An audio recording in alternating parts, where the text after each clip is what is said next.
going on, folks? Another episode of Ryan Reviews Everything. If this is your first time here, it would do me a huge favor to hit that like and subscribe. Now let's get into it. We're talking about the latest episode of BMF. I thought this was a great episode overall. Not one of my favorites, but definitely very entertaining. I'm going to jump around here and there, so let's get into it, man. Damn it, Charles. Damn it, Charles. Damn it, Charles. It's always just, that one dumb thing that you didn't think was a big deal that always gets you caught. Whether it's Tiger Woods leaving his name on a voicemail, whether it's, your girl finding out that Pizza Hut is texting you, I miss you. Or in Charles' case, it's leaving the sleazy motel named the Easy Rest, the receipt in your pocket.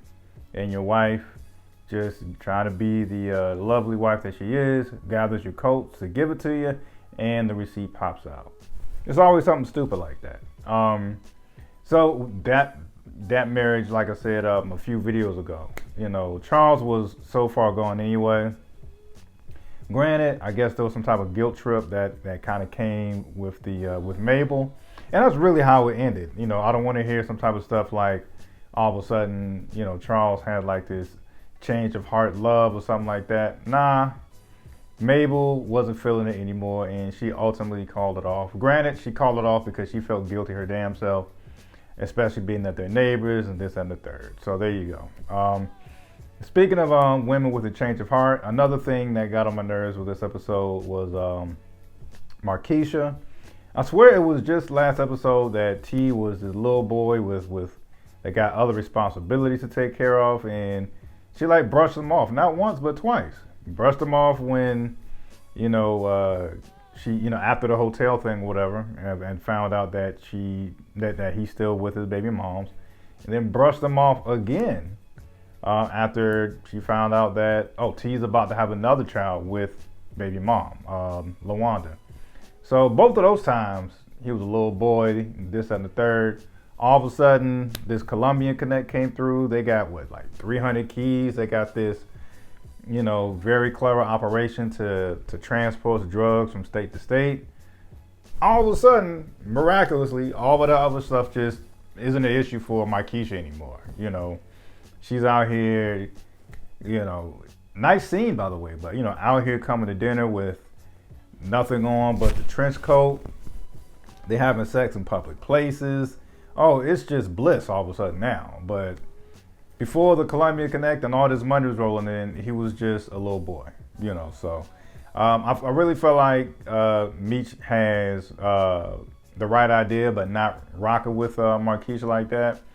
And I feel like there's going to be some type of I told you so moment in there somewhere. I mean, I don't know what it is, but I feel like something about Marquisha at this point is just something is going to just try to take advantage of T.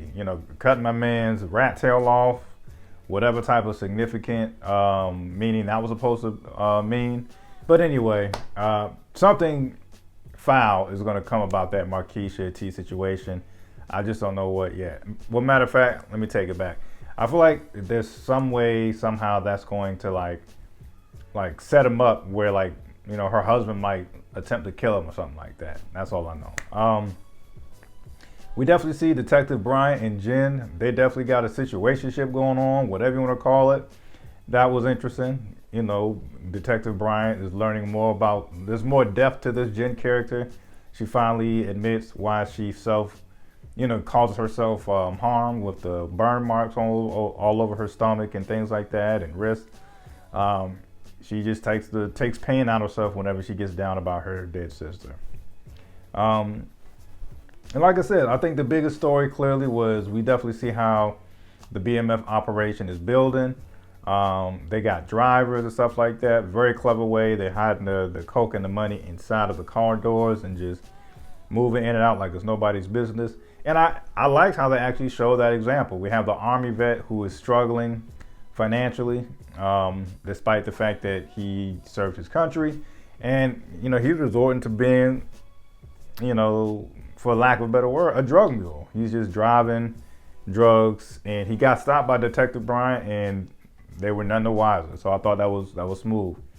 Other than that, man, I really just appreciate how this episode is just developing. We definitely see B-Mickie. B-Mickie is coming apart. He failed to get the gun, and now he's in a full panic mode. I still feel like B-Mickie's days are numbered. Lamar. I think this might be the first episode where Lamar didn't catch a body. There's progress, right? And actually, which I definitely wasn't holding my breath. We definitely saw where the girlfriend had a chance to kill him, but for obvious reasons couldn't do it. She's never killed anybody before. So that was cool too. And we also got a guest appearance from Leslie Jones. So that was also nice as well. I think there's 2 episodes left. I really can't wait to see how things progress. And as I mentioned, this has just been a great ride so far. I think 50 Cent is brilliant for all these different type of shows that he's just putting out. And I think once this ends, if I'm not mistaken, I think we have Power Season 3. The Tariq story, I think it's called Ghost, whatever the spinoff is. Y'all know what I'm talking about. But let me know what y'all thought. Your thoughts. Do y'all feel any type of way about Marquisha like I do?